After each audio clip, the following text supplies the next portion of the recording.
Damai Tuhan kita Yesus Kristus menyertai kita. Saudara-saudara, para guru hikmat dalam kitab Amsal mengajak, menganjurkan agar anak-anak muda dapat memperoleh kekayaan.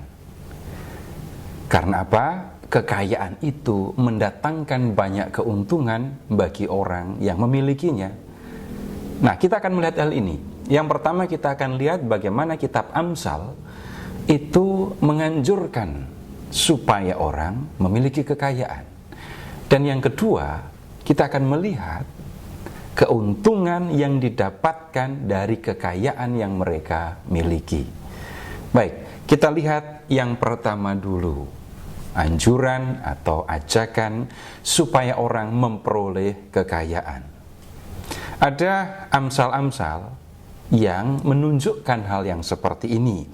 Yang pertama kita lihat di bab 3 ayat 13 sampai dengan 16. Berbahagialah orang yang mendapat hikmat, orang yang memperoleh kepandaian, karena keuntungannya melebihi perak dan hasilnya melebihi emas.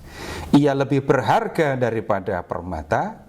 Apapun yang kau inginkan tidak dapat menyamainya. Umur panjang ada di tangan kanannya, dan di tangan kirinya kekayaan dan kehormatan.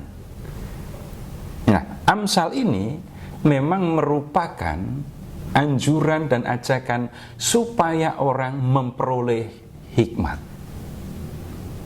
Nah, kalau orang memperoleh hikmat, dia akan mendapatkan keuntungan. Apa itu? Ada kekayaan, ada kehormatan. Kalau dibalik, kalau orang mau mendapatkan kekayaan, maka dia perlu mendapatkan hikmat. Hikmat merupakan pemahaman, pengetahuan tentang hukum-hukum dalam kehidupan. Dan berdasarkan pemahaman akan hal ini, orang bertindak dalam kehidupan yang nyata. Ini hikmat. Nah, kemudian orang yang memiliki pengetahuan tentang kehidupan itu paham. Tidak ada orang malas yang sukses. Tidak ada orang yang tidak berbuat apa-apa tapi bisa punya banyak. Hidupnya berhasil, hidupnya akan berbahagia. Orang yang memahami hal ini maka akan mengambil sikap yang sebaliknya. Saya tidak akan malas supaya saya berhasil dalam kehidupan. Saya tidak akan malas supaya saya dapat memperoleh kekayaan. Nah, kalau orang mau mendapatkan kekayaan, maka yang diperlukan adalah hikmat. Dan hikmat ini menyangkut tentang perilaku. Salah satu tanda kalau orang itu memiliki hikmat adalah dia akan bekerja keras untuk mendapatkan harta benda, terutama untuk dirinya sendiri. Nah, kerja keras ini diajarkan di dalam banyak amsal.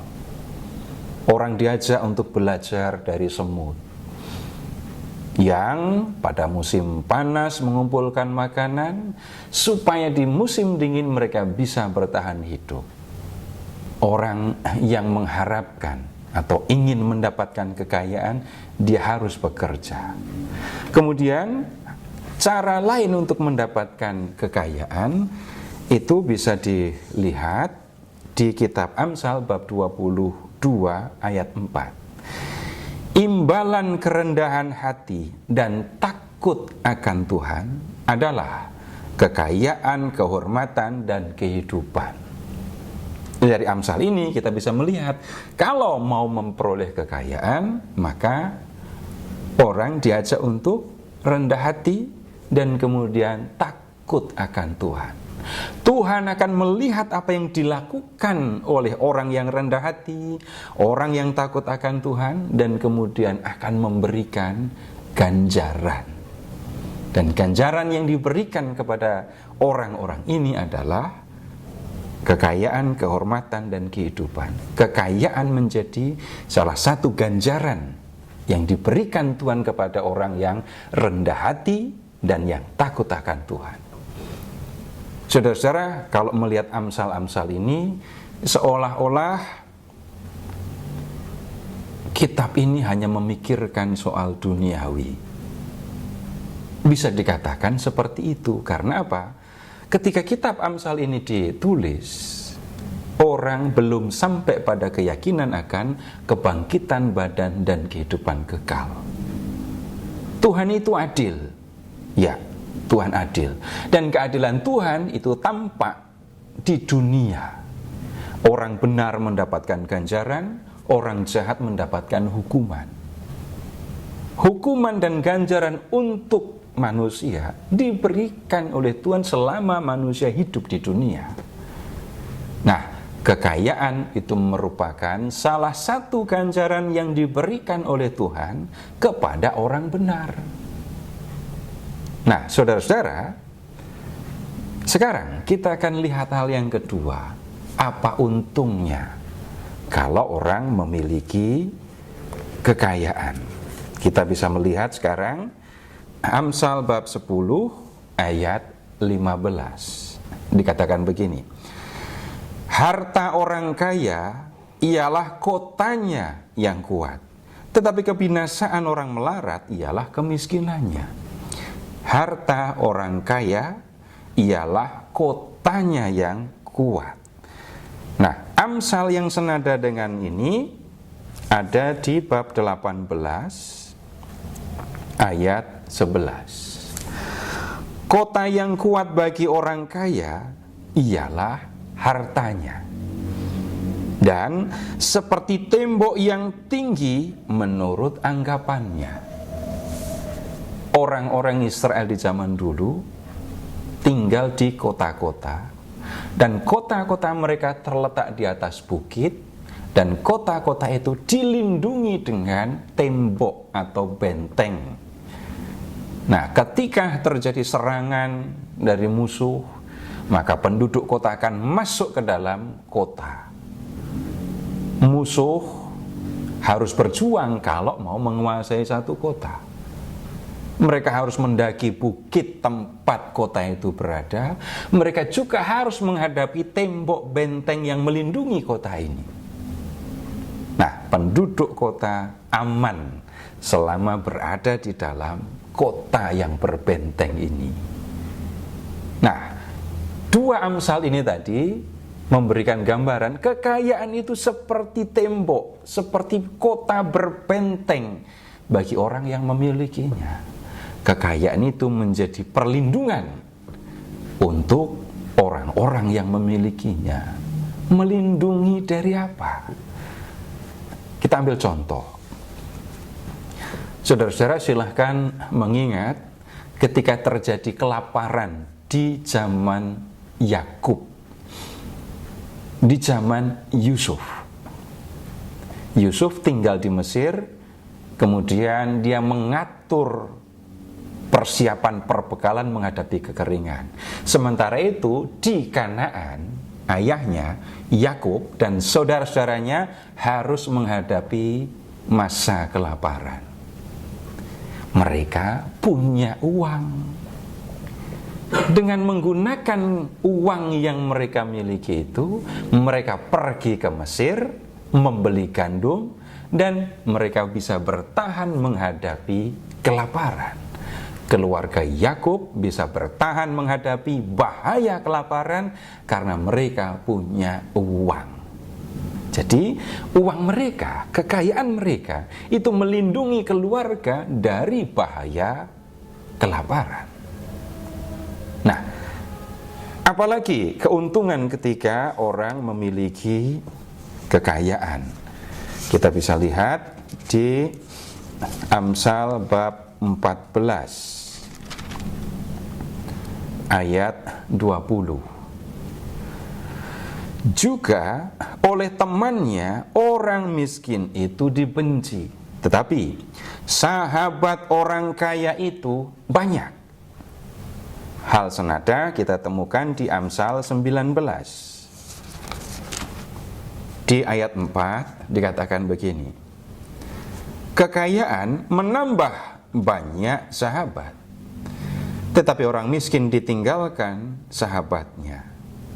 Kemudian masih di Amsal 19 ayat 6 dikatakan begini, banyak orang mengambil hati orang dermawan, setiap orang bersahabat dengan si pemberi.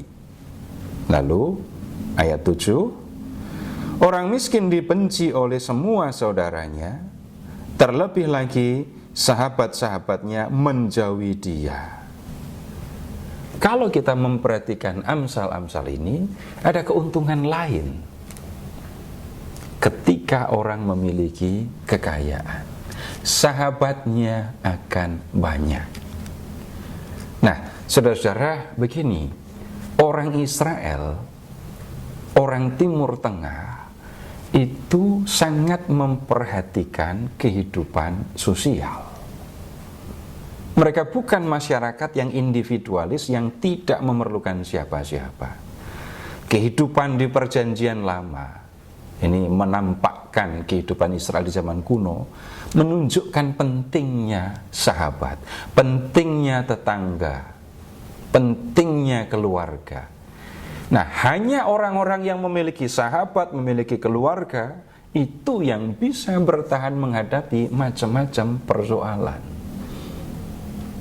Nah, kekayaan membuat orang-orang mau mendekat.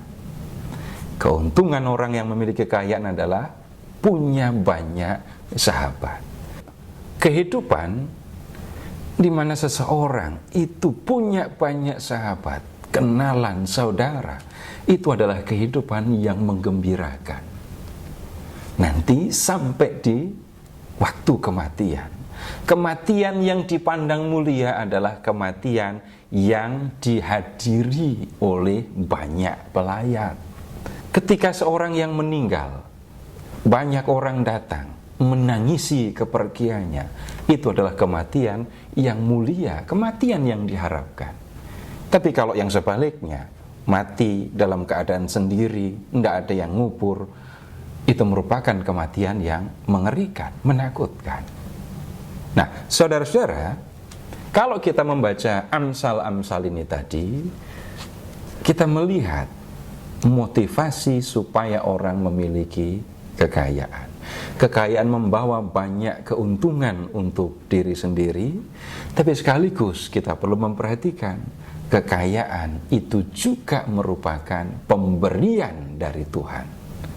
Kitab Amsal menunjukkan bagaimana orang harus mencari kekayaan dan memberikan motivasi untuk mencarinya. Kalau kita membaca Injil, mendengarkan ajaran Yesus, kita tidak menemukan itu. Yang kita harus perhatikan kalau membaca Injil adalah Tuhan Yesus menunjukkan bagaimana menggunakan kekayaan. Kekayaan itu merupakan pemberian dari Allah yang harus digunakan untuk melakukan kehendak Allah. Semoga firman Allah yang kita dengarkan dapat menolong kita untuk hidup benar di hadapan Tuhan.